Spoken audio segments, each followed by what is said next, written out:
Welcome back, True Believers, to another Spider-Man PS4 related video, and today is an interesting topic, and one I hope comes true, is will Stan Lee and or Bruce Campbell appear in Spider-Man PS4? So, this is something that we as fans love to see, especially in the movies of the Marvel Cinematic Universe, where Stan Lee makes cameos all the time, every day, all the years, all the months, any single chance he can get. I don't know why I just said all that stuff, but Stan the Man Lee is the king of cameos in any form of Marvel media you can think of. Even in the comics, he's made appearances.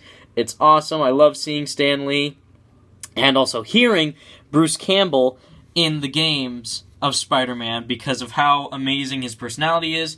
And also when he was appearing in the Sam Raimi movies and also in the Evil Dead movies, but especially when he was in the Spider-Man Sam Raimi movies with his extreme enthusiasm and awesome personalities, because he played like different characters in each movie, and that was one of the best parts of those movies because we always love to see Bruce Campbell in his different appearances. And Stan Lee in those Spider-Man movies, even in the Amazing Spider-Man movies, I still love seeing him in those. And in the games, it would be more of fan service than anything else, seeing him in a fully next-generation Spider-Man game or hearing him in that game. And since Insomniac is known to kind of break the fourth wall in their games, especially kind of in like Ratchet & Clank, I would say, and most recently in Sunset Overdrive, they do that in that game a lot. They break the fourth wall a lot in that game. Now, even though Spider-Man is not Deadpool in the sense that he can break the fourth wall, he has done it from time to time where, not Spider-Man, but I mean like where in the comics, they kind of like little tidbits and little almost fourth wall breakages where the comic book writer or something is mentioned, or like Stan Lee is kind of like mentioned, like this some old guy with glasses and a weird mustache and some slick hairline or something. So it's really funny to see the references and nods to Marvel's most known person and most beloved, one of the most beloved people on the entire face of the earth, and someone that we look up to and basically worship, the Marvel god himself, of Stan the Man Lee, seeing him in all of his amazing roles and cameos in the movies, and hopefully getting to experience him in the game.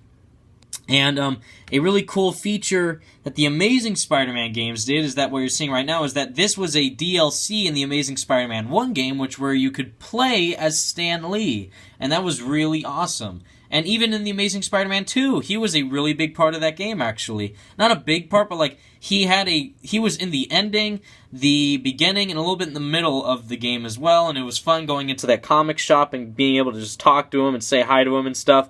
And I loved doing that because it really showed that Beanox cared about putting Stan Lee in their games and just being able to just have him be included in this game and in any way possible, whatever way that is, and just love seeing him in the game no matter what, because it's Stan Lee. We love Stan Lee. We have to thank him for this amazing character, and we love him to death.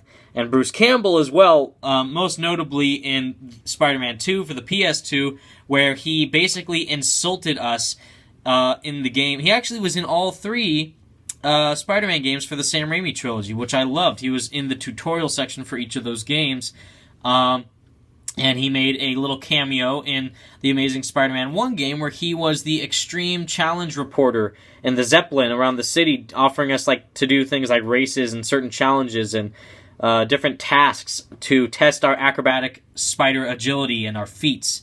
And in Spider-Man PS4, they could incorporate almost all of those things in the game, or do something completely different that we haven't seen before. So far, Stan Lee has only been in the Amazing Spider-Man games, and he was, I think, hinted at in one of the Sam Raimi games, but Bruce Campbell has been in all the Sam Raimi games as the voice tutorial guy, giving us little tips and nods on how to actually play the game and teaching us how to be Spider-Man and how to do tricks, and he also insulted us while we were doing everything he said, which was really funny, and it added more nostalgia for all of us players and fans of Spider-Man, and hopefully we can get that again.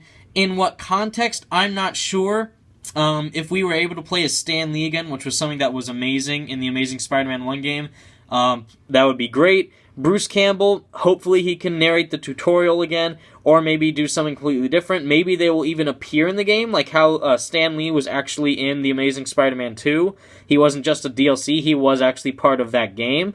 He ran his own comic book store, and it was really cool just being able to see him in the game. So, if you have any ideas, let me know in the comments section down below. Me, personally, I would just love to have Bruce Campbell narrate the game, tutorial, and maybe have Stan Lee make a little cameo appearance in the game. Playing as him would be awesome. Even playing as Bruce Campbell would be awesome, but I don't know if that is something Insomniac would do. I would just love to have them incorporated in any way possible. I'm sure they already tried to get in contact with at least one of them for a game this important, and I would be shocked if we didn't get anything from them. But thank you all so much for watching, True Believers. Tune in next time for more Spider-Man PS4 related videos. Peace out.